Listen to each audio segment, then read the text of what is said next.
Hello everybody, HackandDoc here, coming to you with another MekHQ tutorial.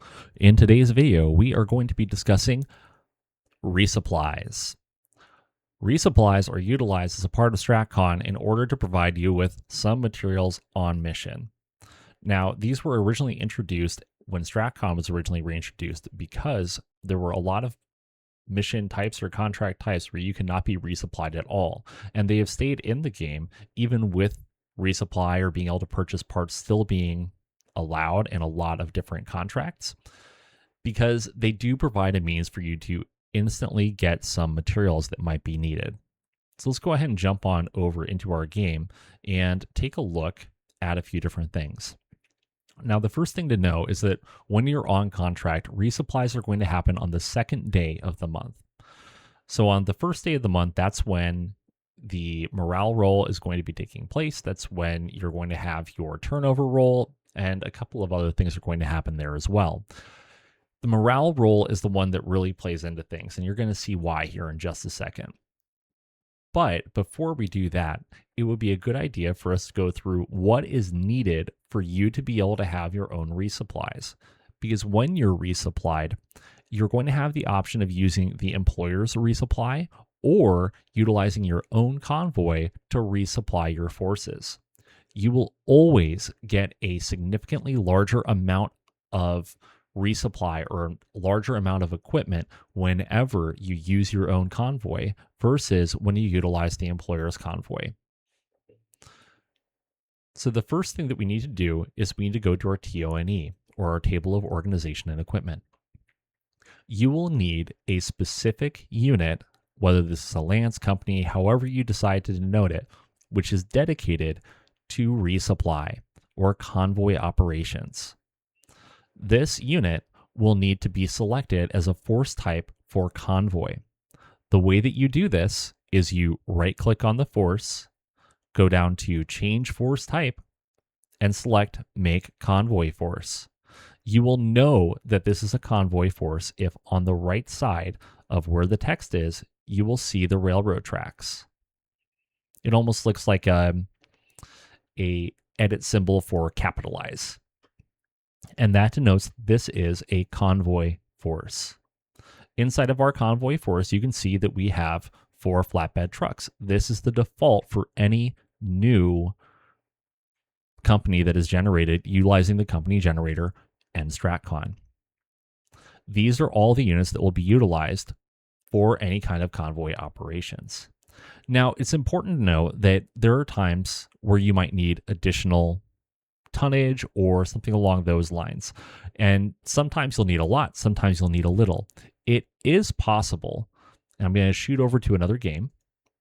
It is possible to split out your logistics section into 3 separate teams. And I actually have it set up incorrectly here. So it should be where, there we go. If you have multiple units that are convoys, each one of these independently can be used.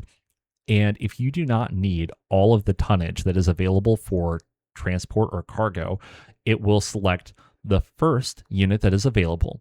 If that is not enough, then it'll select the first and the second unit that is available, and it'll send that on the convoy. Then it'll go to the third unit and add it in as well. It will continue doing this until either you run out of convoy units or you have enough tonnage or enough cargo space to be able to go and get all of the equipment that is desired. Let's go ahead and jump back over to the other game because we are going to hit Advanced Day. When it is time for a resupply, you will get this pop-up. At the bottom, you will note what the current enemy morale is. In this contract, the enemy morale is noted as critical. So here it gives you a lot of very good information. The employer can offer 16 tons if we can use our own vehicles. Otherwise, it will be 1/4 of that, and we will only receive 4 tons of resupply. We have 24 tons of space available across all of our vehicles that are currently in convoy assignments.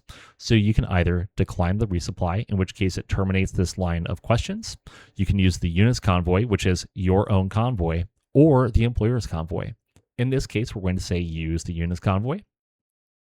And then you're going to have a choice. Do you want balanced, armor, or ammunition?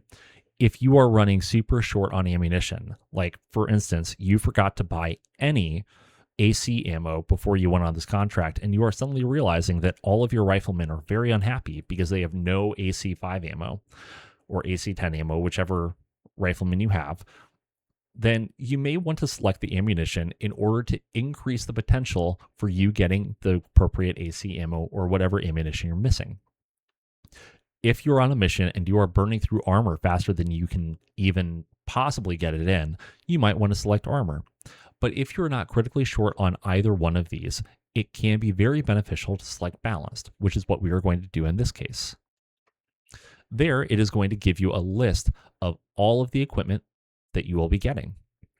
Now, this equipment is selected based on what equipment is utilized in your unit, as well as what MekHQ determines might be needed at some point in time. So, for instance, I have at least one mech that uses an AC5. MekHQ determined that this might be something you need. Maybe it isn't, maybe it is, but maybe it is. And so it's going to give me some AC5 ammo. We're going to have some armor, hand actuators, things along those lines. Also note that there are some things in this list that are italicized.